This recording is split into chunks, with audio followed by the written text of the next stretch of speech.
Hello, class, and welcome to This Week in Counseling Families. My name is Dr. Neil Soggie, and this week we will be exploring a little bit about risk factors of addiction, with a special focus on how these factors relate to families, and specifically within the Dakota Native American communities.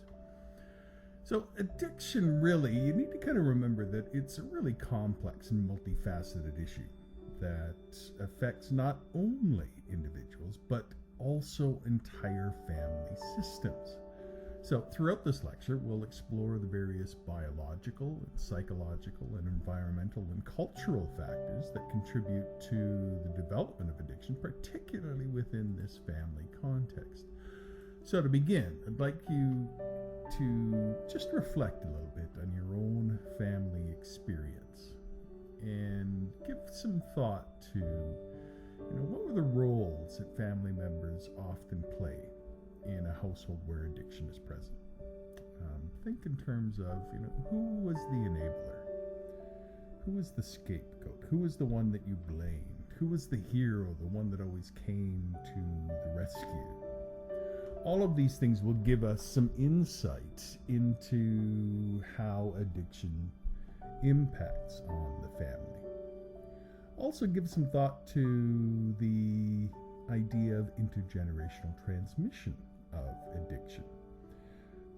For example, how are patterns of substance use or addictive behaviors passed down from one generation to the next? This will help us too in our discussion today. So, as we begin, I'd like to just kind of give you a little bit of a broad overview of the kinds of topics that we'll be covering. As always, I like to start off with a little story, and then we will dive into the biological and psychological risk factors of addiction. So we'll examine the genetic and neurobiological mechanisms that contribute to addiction, as well as the psychological factors such as mental health disorders and trauma that increase susceptibility. We'll then move on to the environmental and family dynamics, and within this theme we'll look at how socioeconomic status and neighborhood environment and family dynamics, including dysfunctional roles and dysfunctional parenting styles, or just parenting styles in general, can influence the risk of addiction. Now, there's some other things that we need to touch on in this lecture. One of them is something called adverse childhood experiences, as well as intergenerational trauma. So we'll discuss how adverse childhood experiences and trauma passed down through generations can increase the likelihood of addiction, with a focus on how these factors manifest within families. And then finally, we'll focus in a little more narrowly on the Dakota experience, and we'll explore the unique historical and cultural risk factors for addiction within Dakota communities, as well as the preventative factors that can help to mitigate these risks, such as cultural resilience and community support. So that's a little bit of an outline for today's lecture. Now, let's move on to our little story today. So today I'd like to introduce you to a fellow by the name of Dr. Joseph E. Trimble, born in 1941, August 5th, 1941. And he is somebody that has an expertise in a number of areas, in psychology, as well as cultural psychology, as well as addiction studies, as well as Native American mental health. Dr. Trimble is a highly respected psychologist for his pioneering work in the fields of cultural psychology and addiction studies, particularly focusing on Native American populations. And his research has significantly contributed to understanding the role of cultural and familial factors in the development of addictive behaviors, making his work particularly relevant to family therapy. Just a few things to cover within Dr. Trimble's contributions. First off, his research has been very interesting in that it's really emphasized the importance of incorporating cultural context into psychological practices. And so he's been very vocal in his advocacy for cultural sensitivity approaches in research and cultural settings, arguing that understanding an individual's cultural background is crucial to providing effective treatment, especially in addiction counseling. Some other things that he has really pushed that have been of particular significance for Native American communities, and that is that Dr. Trimble has extensively studied the effects of historical trauma on these communities. And so his work explores how the trauma of things like colonization and forced relocations and loss of cultural identity have contributed to the prevalence of addiction within these communities. And he emphasizes the intergenerational transmission of trauma and how it perpetuates cycles of addiction within families.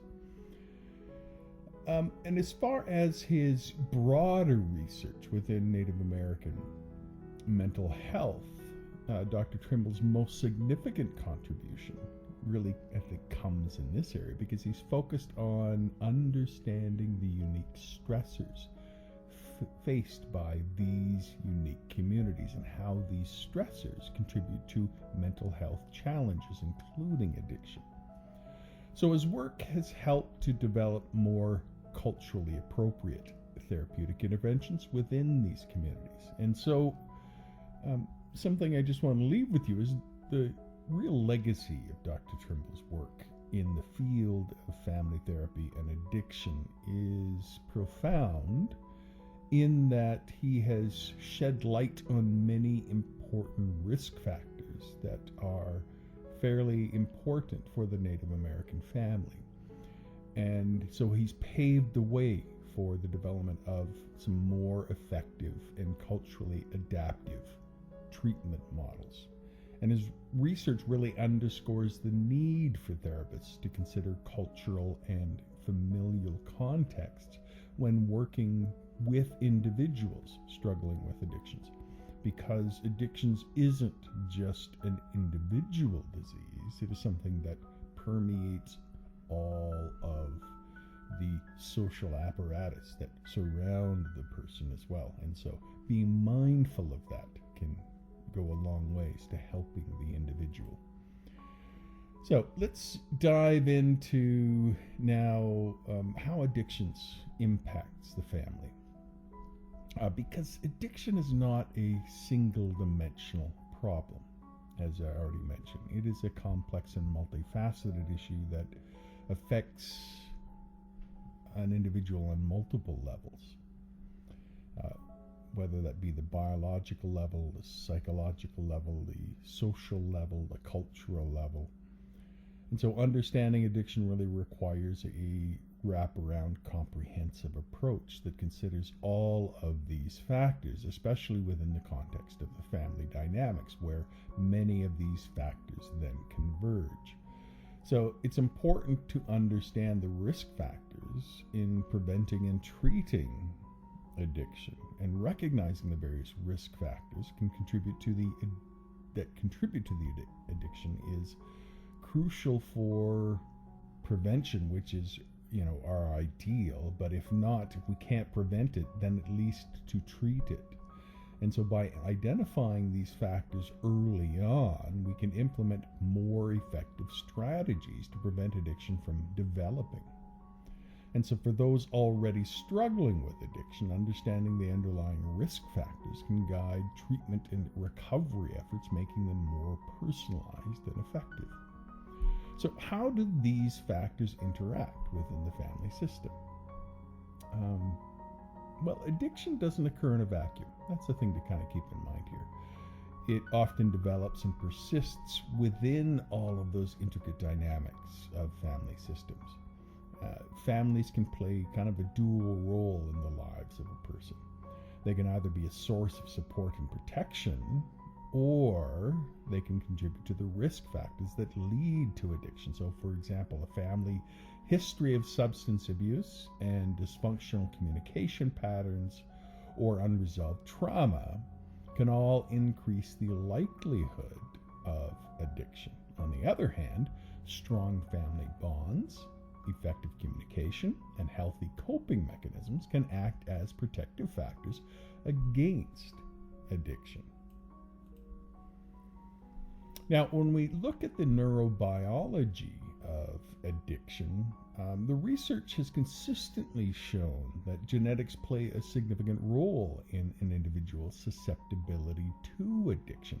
There are certain genes that increase the likelihood of developing addictive behaviors, particularly in families with a history of substance use disorders.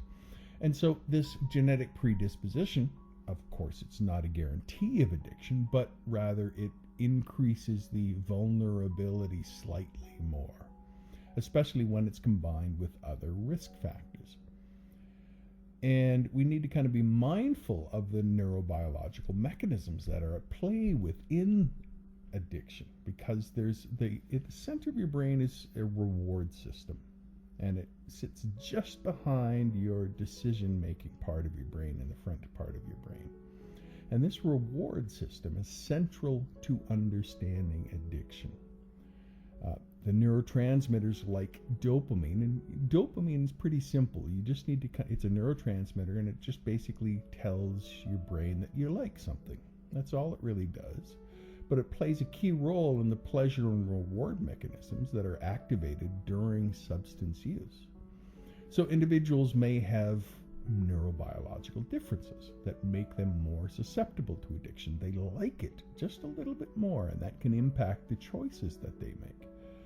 So when you have an altered dopamine receptor sensitivity or differences in brain structure that affect impulse control and decision making, these little neurobiological factors can make it more difficult for individuals to resist the temptation to use substances, even when they recognize the potential harm that these play. And of course, we need to think in terms of family then, because family and biology goes together. A family history of addiction is one of the strongest indicators of potential risk. If you have close family members, such as parents or siblings, that have struggled with addiction, then the likelihood of developing similar issues increases significantly. And this is partly due to shared genetic factors, but also because the environment in which an individual is raised is similar. And understanding the family history is crucial to both the prevention and the treatment of addiction, as it helps identify those who may be at higher risk and need targeted interventions. Of course, there is always the importance of other factors, psychological factors, mental health factors. So mental health disorders such as depression and anxiety, bipolar disorder, and other significant disorders can increase the risk of developing an addiction. When you don't feel well emotionally, you want to do something to feel better, and that is where addictions can come into play. And so the relationship between mental health disorders and addiction is something that a counselor needs to keep in mind. We call this a dual diagnosis, or some will call it a comorbidity, which means that there's two disorders living together. And individuals with untreated or poorly managed mental health conditions may turn to substances as a way to self-medicate or cope with their symptoms. So, for instance, individuals with depression may use alcohol or drugs to numb their emotional pain or to temporarily elevate their mood. However, substance use can exacerbate these depressive symptoms over time, and this can lead to a vicious cycle of dependency. Now, anytime there's a depression, there's the same system is involved in your brain is involved in anxiety, and so for those with anxiety disorders, including generalized anxiety disorder or social anxiety or post-traumatic stress disorder, might use substances to reduce these levels. And while this may provide some short-term relief, it often leads to increased tolerance and dependence, and worsen the anxiety again in the long run.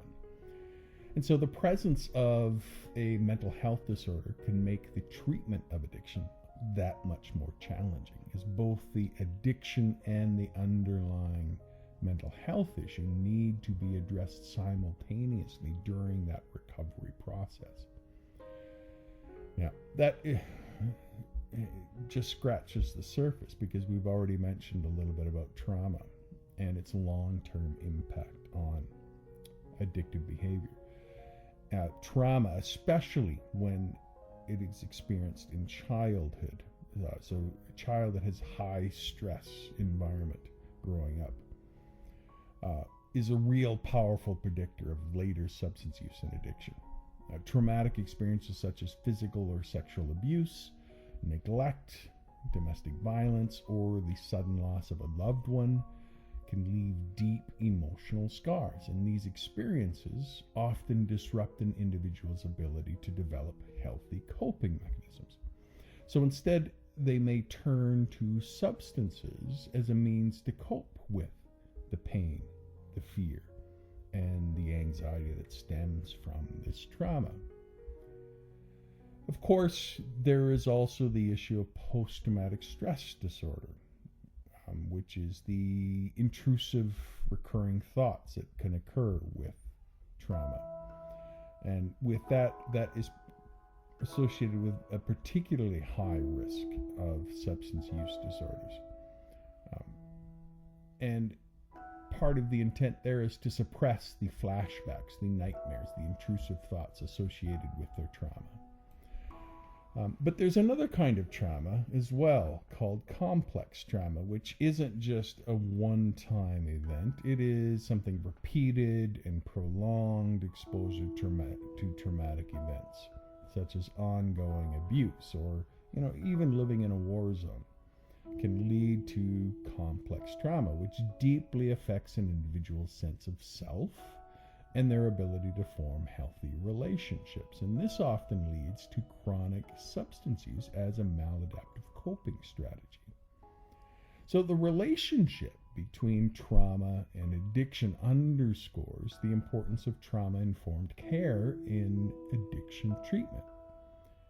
And this approach recognizes the widespread impact of trauma and integrates the understanding of this into the aspects of treatment, ensuring that a client is not re-traumatized and that their treatment addresses the root causes of their addiction. Now, of course, we can't talk about treatment of a person without talking about their personality as well. And there are some certain personality traits that are associated with addiction as well that we need to kind of keep in mind. The first one is being an impulsive person. Impulsivity is associated with a lower developed prefrontal cortex, that place just above your eyebrows that's in your brain. Impulsivity, or having high impulse, these people tend to make decisions quickly without fully considering the consequences. So there needs to be some training to help the person to slow down their decision-making process. And this trait, though, can lead to the initiation and the continuation of substance use, as impulsive individuals may be more likely to experiment with drugs or alcohol and less likely to resist cravings. There's also the personality trait of sensation seeking. So those who are sensation seekers have a strong desire for very novel and intense experiences. This can tie into their whole dopamine system dysregulation. And this trait can drive individuals to seek out substances that provide a heightened sense of pleasure or excitement, and increases, again, their risk of addiction. Having a negative outlook can also be a predictor. So individuals that have high levels of negative emotions, such as anger and sadness or fear, may use substances to alleviate these feelings. And this trait is often linked to poor emotional regulation and can contribute to the development of addictive behaviors as a way to cope with negative emotions. And people with low self-esteem may turn to substances as a way to feel more confident or to feel more adequate, to take away those feelings of inadequacy. So substance use can provide some temporary relief for those feelings, but over time, it can further erode self-esteem and deepen the addiction. So these personality traits, we need to kind of keep in mind, they're not a guarantee that someone will develop an addiction, but they do increase the likelihood, particularly when they're combined with risk factors such as family history of addiction, trauma, or environmental stressors. So you can see there that addiction is a very complex thing. And we need to remember that all of these things interplay together. The psychological factors, the family dynamics, all interact with each other to create this complex phenomenon of addiction. So, for example, a family environment where mental health issues are stigmatized or ignored may prevent a person from seeking the help that they need, and this might increase the risk for self-medication with substances. Or maybe there's trauma that occurs within the family, such as abuse or neglect, and that not only affects the individual directly, but also disrupts the family relationships, and this can contribute to a cycle of addiction within the family.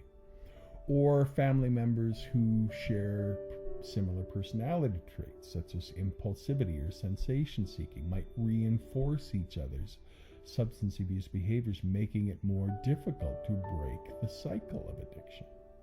So when we understand these psychological risk factors, we can go a long ways to having a better sense of how we can approach treatment within families, because remember, addiction is complex. Now, let's go on and talk a little bit about environmental risk factors. So, for example, socioeconomic status is a significant environmental risk factor for addiction. People with lower socioeconomic status backgrounds often face multiple stressors such as financial instability, limited access to education, and inadequate health care, all of which can increase the likelihood of substance use and addiction. So, for example, chronic financial stress can lead to feelings of hopelessness and despair, which can drive individuals to use substances as a means of coping. In areas where poverty is particularly prevalent, this lack of resources and opportunities can really exacerbate these negative feelings and lead to higher rates of substance use. Now, when you have individuals with lower socioeconomic status brackets and have limited access to healthcare services or mental health and addictions treatment, this lack of access can prevent early intervention and contribute to the progression of substance use in addiction. This also, of course, ties in with lower levels of education, which are associated with higher risks of addiction. Education provides individuals with the knowledge and the skills that serve as protective factors against substance use, such as problem-solving abilities, emotional regulation, and awareness of the dangers of drugs and alcohol. And when educational opportunities are limited, individuals may be more vulnerable to substance use. Neighborhood environment can also play a crucial role in shaping the risk of addiction. Neighbors characterized by high levels of crime or violence or substance availability can create a context in which substance use is normalized or even encouraged. And so there are some specific risk factors along these lines, like, for example, the ease of access to drugs and alcohol in an environment significantly increases the risk of substance use and addiction. So in areas where substances are readily available, individuals, especially youth, are far more likely to experiment with it and become addicted to the substances. And in neighborhoods where substance use is common and socially accepted, individuals may feel pressure to conform to these norms. And peer influence is particularly strong during adolescence. And when you're growing up in an environment where drug and alcohol use is prevalent, this can lead to early initiation of substance use and increase the risk of addiction. And so living in a neighborhood where high levels of violence and crime are present, this contributes to chronic stress and trauma, both of which are risk factors of addiction. And so individuals in these environments may use substances as a way to cope with the fear and the anxiety and instability that comes from living in these environments. So other things like access to drugs and alcohol within the community are critical factors to consider. If you live within walking distance of liquor stores and bars, research has shown that you have a higher risk and rate of alcohol use and addiction. When you live in an area that has drug trafficking as a hub, you have a higher risk and higher rates of drug addiction. When prescription drug availability of things like opiates are easily available, this contributes to the significantly higher use of the opioid crisis, for example. You also need to kind of consider the peer and social factors. Peer pressure and social networks play a substantial role in the initiation and continuation of substance use. So in a community plan that you have, that when you're dealing with addiction, you need to give some thought to how can you change the peer pressure and social networks. Adolescent peer pressure is probably one of the biggest ones. When there is adolescent peer pressure, experimentation goes up, potential for addiction goes up.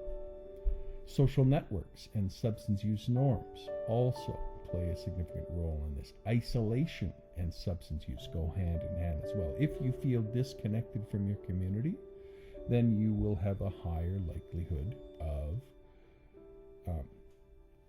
being disengaged from social support networks, and this will play a significant likelihood and risk of addiction as well. So there's a lot of interplay of environmental factors and family dynamics that play into addiction, all of which we need to kind of be mindful of. A family living in a high-stress, low-income environment may experience increased tension and conflict, which can contribute to substance use within the family. Parents who are struggling with their own substance use issues may be less able to shield their children from negative environmental influences such as peer pressure or exposure to drug and alcohol use. So when you are in communities where substance use is prevalent, entire families can get caught in a cycle of addiction, with multiple generations affected by the same environmental stressors. Now, of course, we also need to kind of just remember that the family dynamics are both a blessing and a curse. They can be protective, but they can also be disruptive. Family dynamics play a crucial role in developing addiction. So when you have dysfunctional family roles and poor communication patterns, this can lead to an environment where substance use becomes a coping strategy for dealing with the emotional distress and the unmet needs. So it's always important to look at, are the needs being met? Remember what I talked about last lecture. Families are to serve a function. They are to serve needs. A family structure that serves the needs of the family is a good family structure, whatever that structure might be. So, what are some dysfunctional rules? Well, you can kind of, when we look at addictions, we typically see a number of roles being played. There's the enabler, which will often be a parent or spouse, and what the enabler does is protects the addicted individual from the consequences of their actions. They might make excuses for their behavior or cover up their mistakes, and they do this inadvertently. They think that they're being supportive, but in the end, it can be very harmful because they're shielding the person from the full impact of their addiction. And then there's people that want to fix things. There's the hero. And these are typically people within the family that are overachieving. And so they try to overachieve even more just to kind of rise out above the chaos caused by the addicted person. And so the hero often takes on excessive responsibility. And this role can lead to significant stress and even a sense of guilt or inadequacy when their efforts fail to quote unquote fix the problem. Then there's the scapegoat.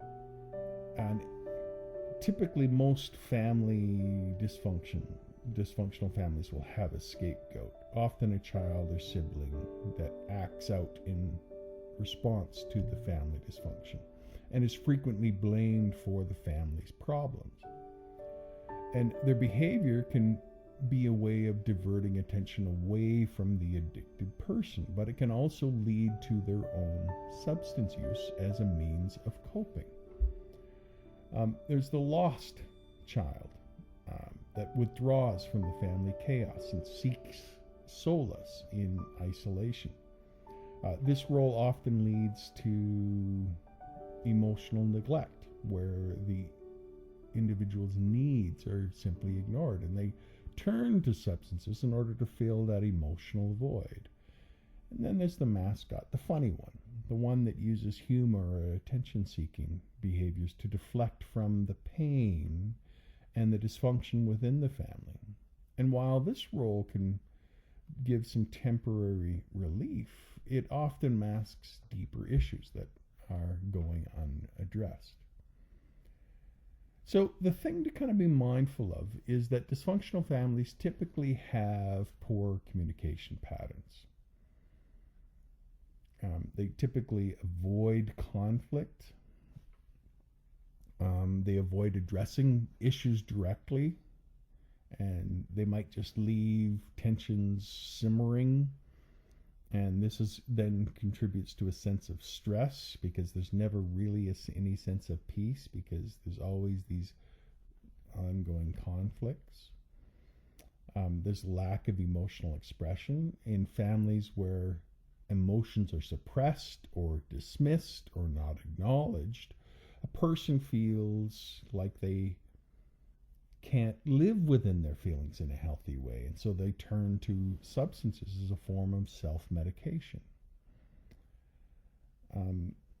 When a person lives in a state of being blamed all the time or being criticized all the time, this can erode their self-esteem and creates an environment of fear and resentment. And so family members may use substances to cope with the emotional pain caused by this toxic dynamic. So the other thing to kind of be mindful of is that a history of substance use within a family is a strong predictor of future addiction. So when we are looking at families, the kinds of things that we need to be looking at for risk factors are things like modeling behaviors. What kinds of role model did a child receive in their household? What's the genetic predisposition within that household? What's the intergenerational trauma within that household? What's the parenting style within that household? And I want to kind of just touch now on parenting style, because parenting style can be fairly significant. So an authoritarian parent is someone that's highly controlling, and they demand strict obedience from their children. And this style often leads to rebellion, where children turn to substances as a way to assert their independence, because the focus is on following rules, not in meeting needs. Then there's the permissive parent that is very lenient and avoids setting boundaries. And when there's a lack of structure, this can allow impulsivity and lack of self-discipline to take over. And again, you get into experimentation of drugs and alcohol. When you have the neglectful parent, when there's no rules, no guidance, no support, no supervision, that utter absence of involvement leads to a feeling of abandonment and low self-esteem, and that you're not important. So again, there's a seeking solace in addiction. So what you really want to have within a family dynamic is an authoritative parent. That is someone that works to be your friend, but isn't just your friend, is also the authority. And so there's a personal connection, but also a structural connection. And this style is associated with a low risk of addiction, as children are raised in this authoritative household are more likely to develop healthy coping mechanisms, strong self-esteem, and the ability to make informed decisions about substance use. So the thing I want to leave you with in this part of the lecture is just that there is a complex interplay in the risk factors, and we can't overstate these kinds of risk factors. Let's go on now and explore a little bit of adverse childhood experiences, because adverse childhood experiences are potential traumatic events that occur in a child's life, typically before the age of 17, and really have profound impact on a person's long-term health and well-being. And research has shown a strong correlation between these adverse childhood experiences and the likelihood of developing an addiction later on. So children who are physically, emotionally, or sexually abused often carry deep psychological scars, and these individuals are more likely to turn to substances as a way to cope with the pain and trauma of their experiences. There's also the issue of neglect. Both physical and emotional neglect can contribute to feelings of worthlessness and abandonment and insecurity. And children who are neglected may turn to substances to fill the void left by the lack of nurturing and supportive caregivers. Growing up in a household characterized by dysfunction, having a parent with substance use disorder or a mental health issue, or a history of incarceration can create a sense of instability and stressfulness within the environment. And any of these adverse childhood experiences can increase the likelihood of problems. And this then leads to trauma. First off, we can kind of think in terms of parental substance use and domestic violence and parental separation and divorce. Those are all adverse childhood experiences as well. And then when we get into intergenerational transmission of trauma, trauma is not confined to the individual who is directly experiencing it. It is passed through, and it is something that is caught through the family members. So this intergenerational transmission of trauma can perpetuate cycles of addiction within families. And for a couple of reasons. First off, it changes your genetic expression, particularly in early life.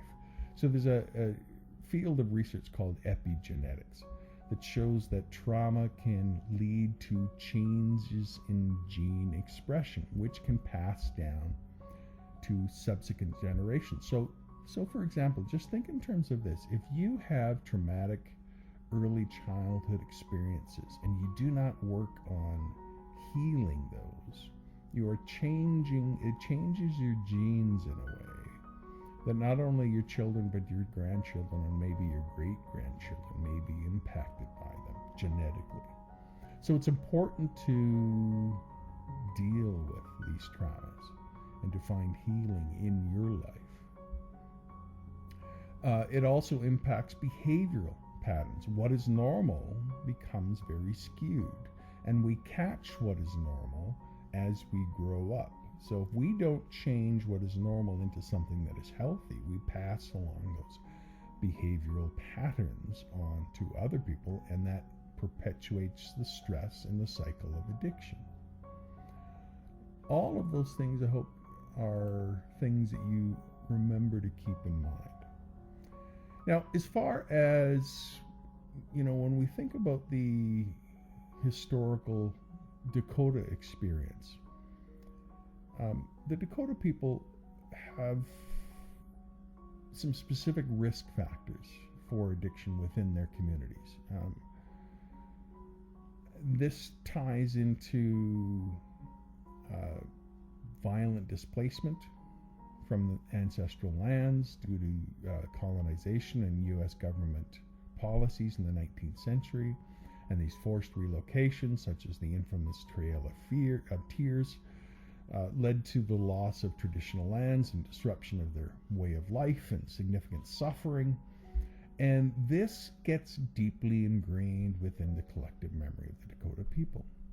And then there's the feeling of suppression of cultural identity. When the U.S. government tries to assimilate Native Americans into a colonialized culture by prohibiting traditional practices and languages and ceremonies, and, for example, using boarding schools to remove children from their families and eradicate the cultural identities, this cultural suppression has a long-lasting impact and erosion on cultural identity, but also the transmission of trauma, because being taken from your family is an emotionally and genetically traumatic event that carries on from one generation to the next. And these historical traumas so I want to be clear here, this is not just emotional and psychological wounds. They are genetic wounds passed down through the generations. And so healing of these traumas experienced by ancestors and passed down through the generations affects the mental health and well-being of contemporary Dakota people. And this transmission of trauma manifests in various ways, including substance use of coping mechanisms, unresolved grief and loss associated with historical trauma, and higher prevalence of addiction within Dakota communities. You also have the disruption of traditional family structure. If you recall, family structure is based upon economic means. When your economic means is changed and disrupted and forced due to colonization and forced relocations, it disrupts the entire social fabric of the community. And it makes it difficult to figure out a new way of doing family that supports a people's needs. So that's something else that needs to be,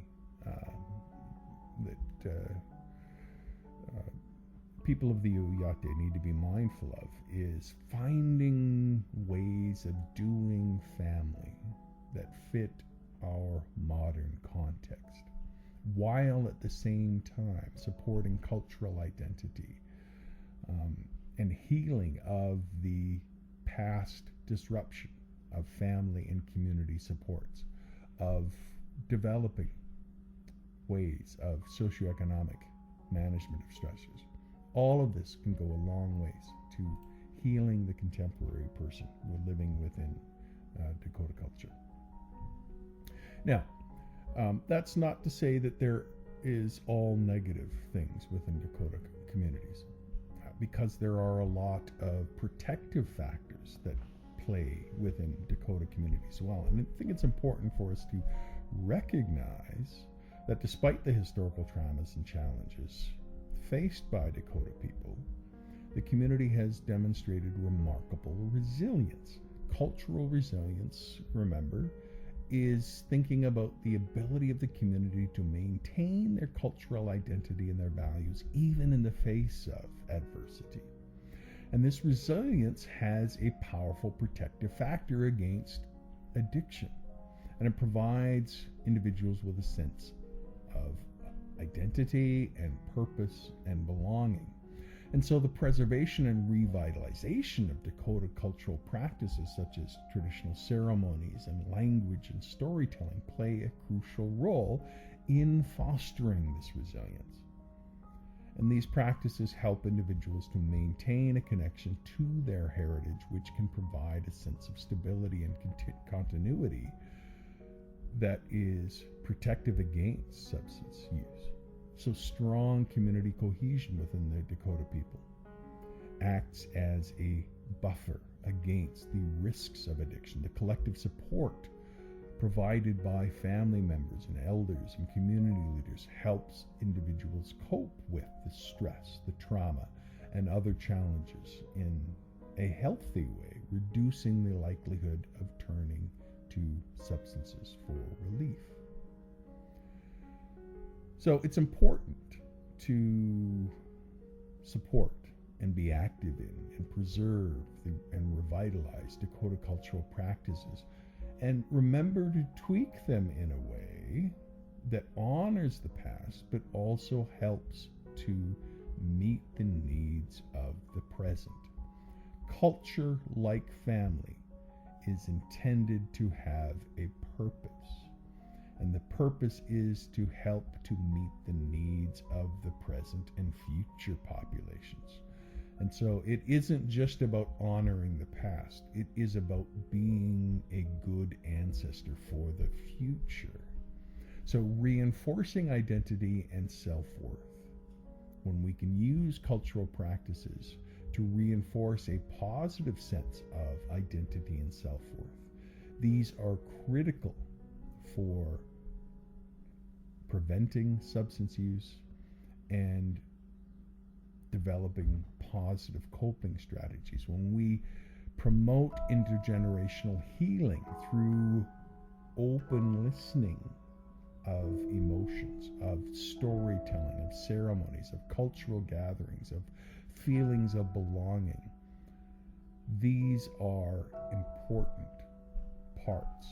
And also developing family bonds, strong family bonds, where you feel like you belong, where you feel like you are loved, where you are protected, where your needs are being met, and where you have a role to play that is positive, all is essential within this process. So, what are some strategies that we can use to prevent and treat substance use? Well, effective prevention and treatment strategies for addiction, particularly within Dakota communities, needs to start with culturally sensitive and tailored approaches that are unique to the needs and values of the people. This is going to, of course, include incorporating traditional Dakota healing practices, sweats, talking circles, spiritual ceremonies. Healthcare needs to be trained, and counselors need to be trained in Dakota cultural competency, understanding the values and history and traditions, incorporating an understanding of traditional holistic views of mind, body, and spirit, particularly can be effective in Dakota communities. Having family-centered treatment programs is a huge part of this as well. Rebuilding family bonds, helping communities to rebuild family bonds, to rebuild trust, to help family members to communicate with each other. This one is often overlooked, and it is huge. Family will perpetuate for 10 generations the errors unless they're taught differently.